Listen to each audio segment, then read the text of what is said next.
truly humbled to speak after that. That would be my first impression. It's truly humbling. And I was deeply moved. It's an outstanding documentary. I learned a lot.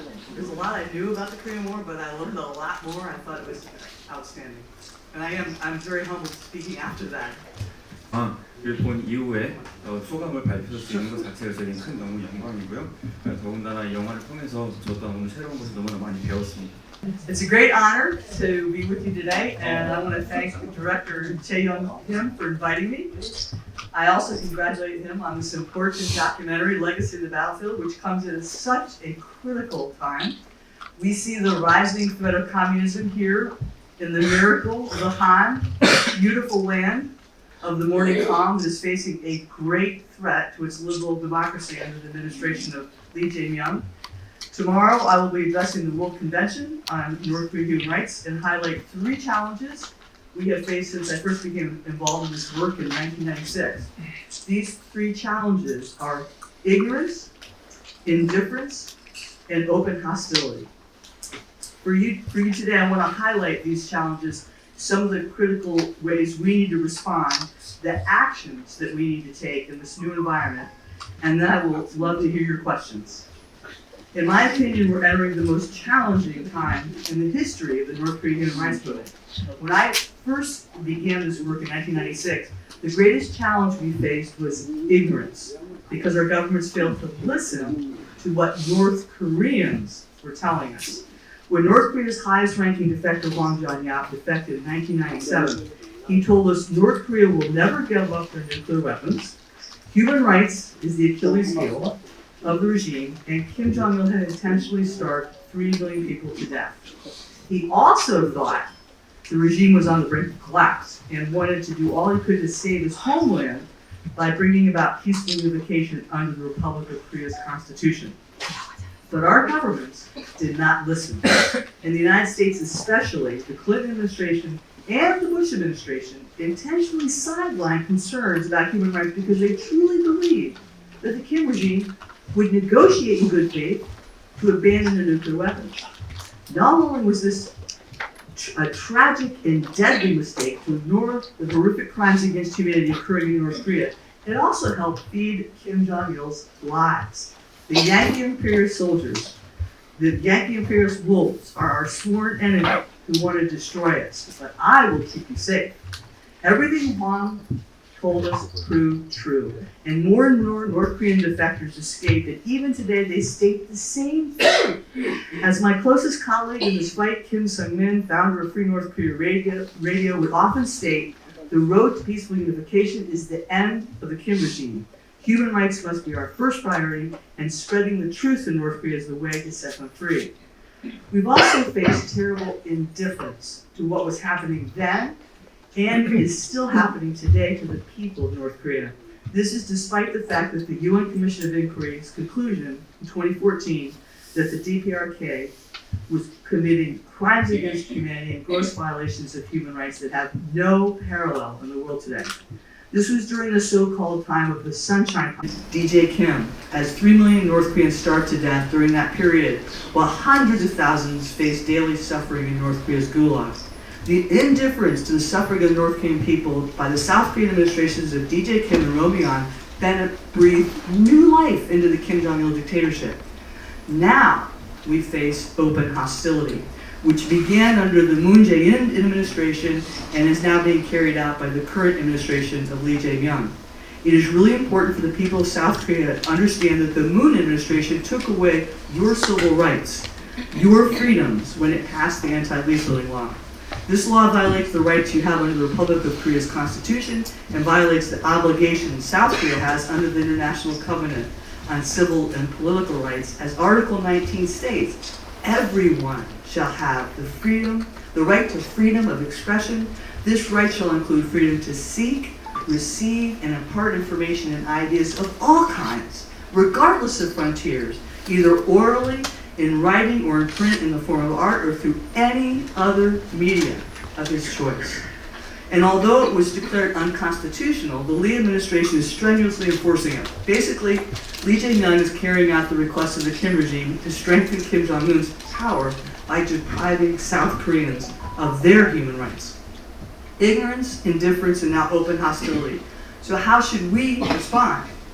First, we must recognize our enemy and face the fact that this is a spiritual battle as well as a political battle, as we are facing one of the most evil, darkest places in the world. And that is why I think the most important priority for us is prayer.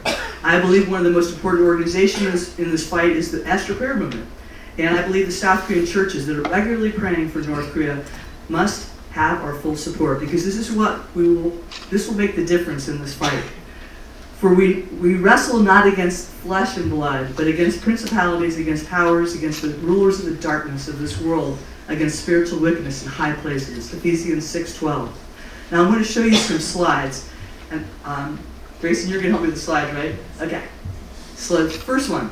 I think this photo of Korea at night really dramatizes the spiritual nature of this conflict we're facing, as that dark area between South Korea and China is where 24 million people are living in terrible darkness. And it's up to us to be a source of light. It's like God is showing us from heaven this conflict. You would think it was a body of water between China and South Korea, but we know it is a land of great darkness and suffering, both literally and figuratively.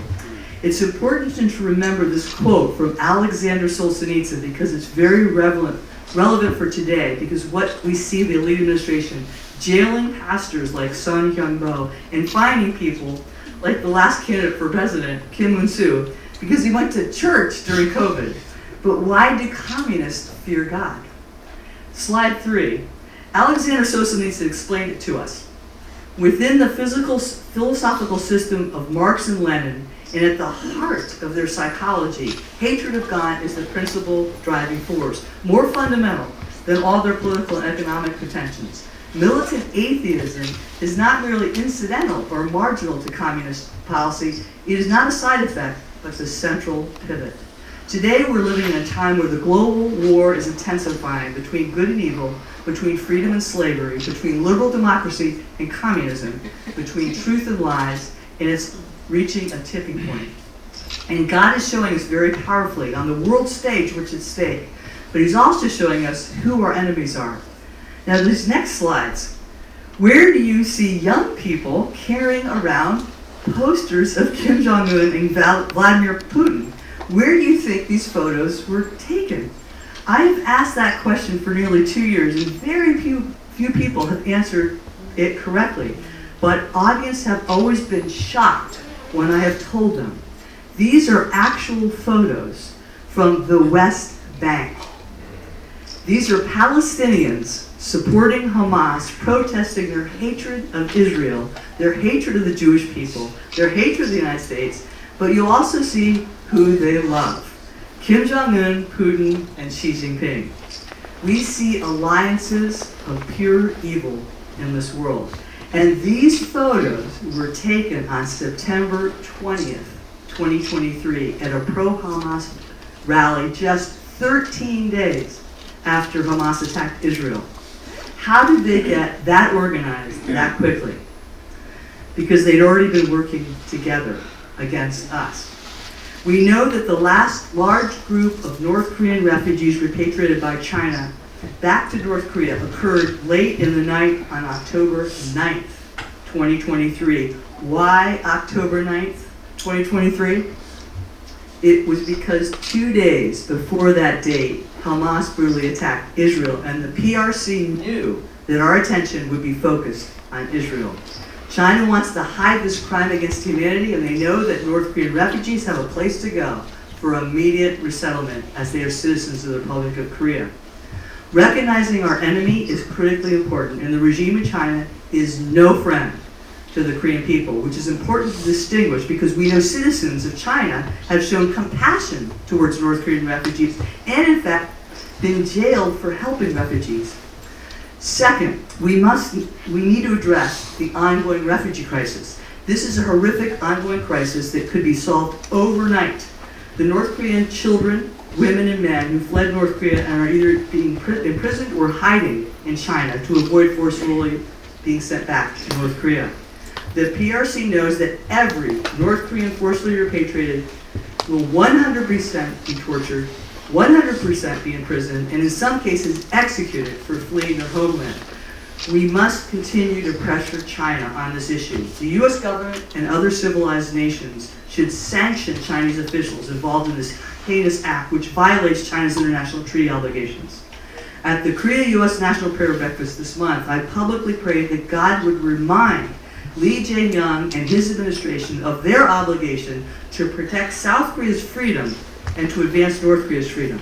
His obligation under the Republic of Korea Constitution is clear, and these refugees are his citizens, deserving of his protection both morally and constitutionally.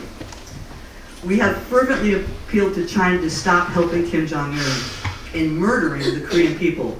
So what happened to those refugees China repatriated right after Hamas brutally attacked Israel? In August 2024, 2 of the women were executed, and 9 others were sent to slower deaths in political prison camps to serve life sentences. Their crime? Trying to help people get rescuers, 4 individuals who have rescued close to 10,000 North Koreans. One of them, Jia Park, who established the first Underground Railroad that rescued 7,000 refugees, said, "The Underground Railroad gives us a picture of what Korean unification will look like because it was North Koreans, South Koreans, and Chinese and NGOs all working together to save lives." These 4 rescuers emphasize every North Korean escapee is precious, and these North Koreans are the ones who have the greatest desire and commitment to a free and unified Korea. We must save their lives. Third, to achieve peaceful unification, we must make human rights the #1 issue. As Hwang Jang-yap told us in 1997, and thousands of North Koreans have repeated ever since, human rights is their Achilles heel of this regime, because when North Koreans understand they are not slaves but have basic rights, the regime is gone to the ash heap of history. For me, this has always been at the forefront of my work as for 30 years, not just because of a calling from God, but when America does not stand up for human rights, we feed the Kim regime lies and propaganda that we are the enemy, bent on destruction, like these propaganda paintings portray. North Koreans are brainwashed from childhood to hate Americans and think that we are their enemy, not a peaceful people who care about their freedom and human rights.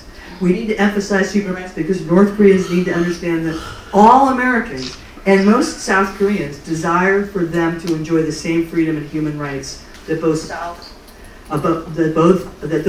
born south of the DMZ enjoy. Those very freedoms that 37,000 Americans and nearly 138,000 South Koreans died to preserve. Fourth and finally, we must communicate truth to the people of North Korea utilizing all possible methods through the most powerful weapon we have, the North Koreans who've escaped. It's important for North Koreans to understand their God-given rights for which they are entitled from birth, but for which they have been deprived by the Kim family dictatorship. This is especially important to me as my Christian faith, is what motivates me in this work. No one can better communicate the truth than those who've escaped. Even the elites in power in North Korea are faced with a horrible choice the morning they wake up: being slaves to Kim Jong-un or facing execution and the death of their entire family. Every one of us should be supporting and partnering with the North Korean escapees living in the free world. They know best how to reach people in North Korea and how to best communicate truth to them. Consider that everything that Kim Jong-un demands from South Korea is a sign of something for which we should do more. Let me just highlight one example. The loudspeakers at the DMZ. Why did Kim Jong-un want them shut down? The loudspeakers reach 70% of North Korea's ground forces and 50% of their air and naval forces, as they are all deployed within 100 kilometers of the DMZ. Kim Jong-un is terrified of his slaves, including those serving in the military, to learn the truth about the poverty and richness that South Korea has become. The prosperity and richness that South Korea has become. His dictatorship survives on a mountain of lies, which is why he must keep his slaves in darkness. It undermines his dictatorship when North Koreans learn the fact that South Korea is highly regarded all over the world for its many achievements in industry and in culture. It's why Kim Jong-un executes teenage boys for listening to K-pop music and teenage girls for sharing South Korean soap operas. It undermines his dictatorship when North Koreans escape and find freedom in South Korea. Kim Jong-un is so terrified of his people escaping, he's planted landmines at the China-North Korea border to kill his own citizens if they try to flee to South Korea. Now, I know that the work we do has become controversial, but it should not be. I want to show you a series of slides and tell you about the impact that we can have when freedom-loving people partner with our greatest resource, North Korean escapees. This slide is a cartoon the North Korean regime published on their propaganda website attacking me when we held North Korea Freedom Week in Seoul for the first time. The cartoon startled and scared me at first. It was a bit frightening. Why would they depict me as a kangaroo? There are no kangaroos in Korea or in the United States. My husband worried it was a subtle threat against our son, who was attending the Virginia Military Institute at the time. VMI's mascot is the kangaroo. Now note the microphone symbolizing broadcasting. Kim Sung-min and I were partners in support of Free North Korea Radio since its inception, and the DPRK is afraid of its powerful programs broadcasting to North Korea. Note the leaflets. These leaflets sent in via balloon launches are another source of fear because they also communicate information to the people of North Korea. It's why the DPRK came up with the brilliant idea of sending trash balloons to South Korea to stop Park Sun-hok's very successful work, which was having an impact in North Korea. Because the DPRK at the time did not have a compliant South Korean president to do its bidding, it came up with the brilliant idea of sending trash balloons to South Korea to get the South Korean people to turn against those doing this work. Note the red dot symbolizing Japan. North Korea fears any close alliance between South Korea and Japan and works hard to cause tension between these two democratic nations. It's important to remember that Japan passed a North Korea Human Rights Act long before the South Korean Assembly. Finally, note the symbol here in this cartoon for which I'm most proud, the cross, symbolizing the Christian faith. You see the cross in the pouch. We know that the Kim regime also fears Christianity. Christianity is a greater threat to the regime. This even a greater threat than South Korea, America, Japan, or even capitalism. Now why?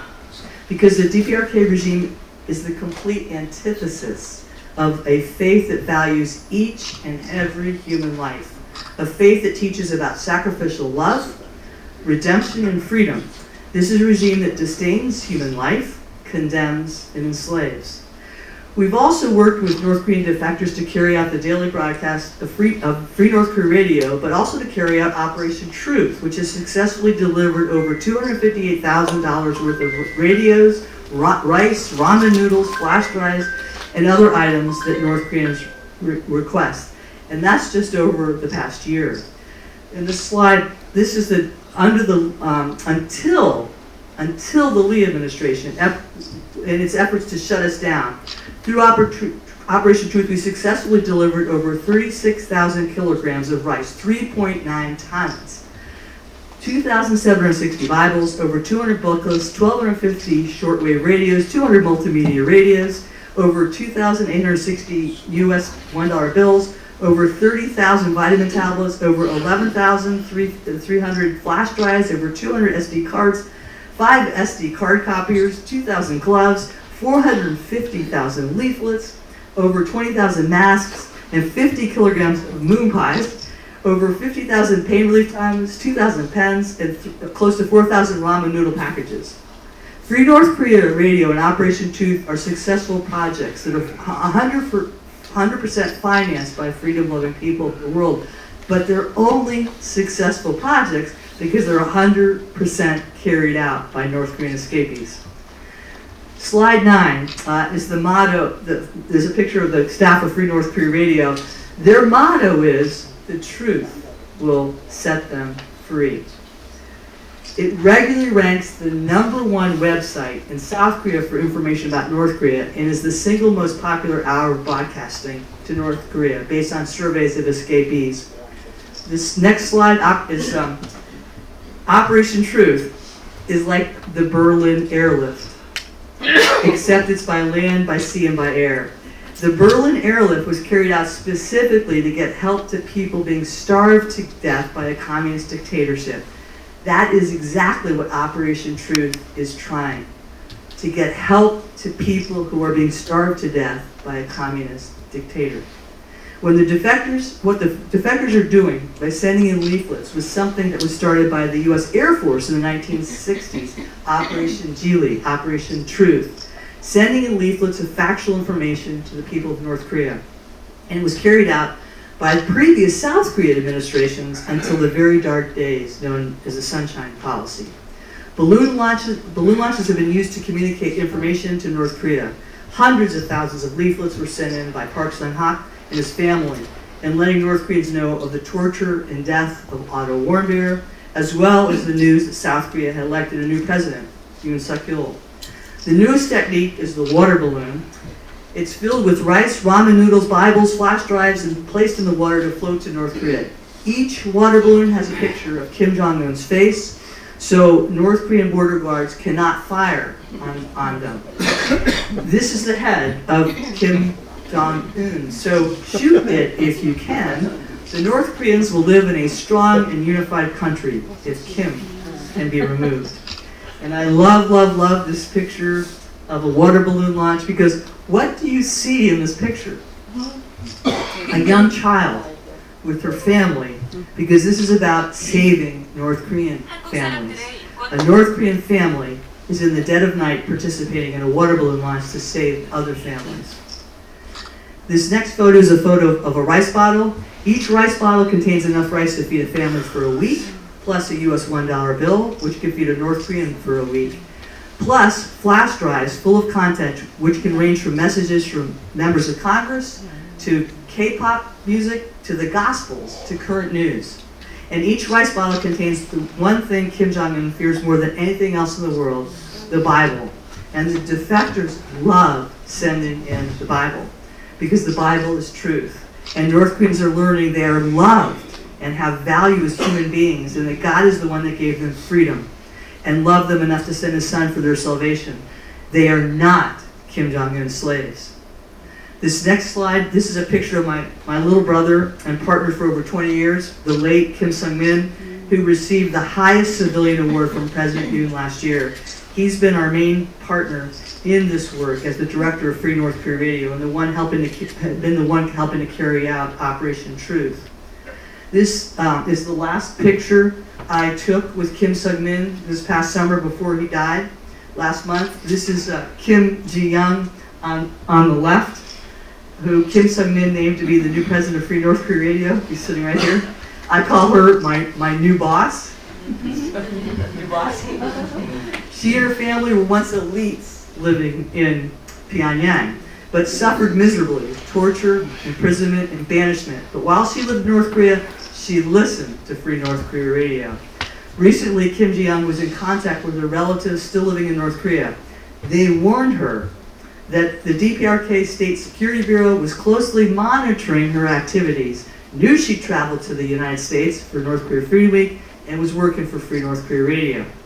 Her response was, I quote, "I guess I should have been a little scared when I got the call, but I thought to myself, I have to work harder since they're watching our activities.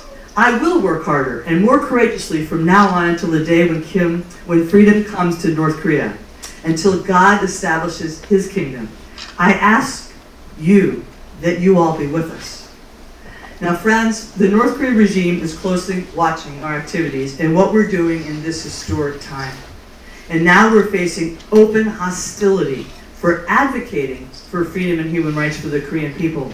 So we need to do all we can to continue to advocate for the people of North Korea and reach them by land, by sea, and by air with the truth. We are now facing this most difficult time under the Lee administration, so I ask that you be with us. When we're asked, when will the regime collapse? The North Korean defectors and I always say, tomorrow. But we must do our part until that day. And when we're together, we always pray, 아프지 자유복한 아프지 Thank you.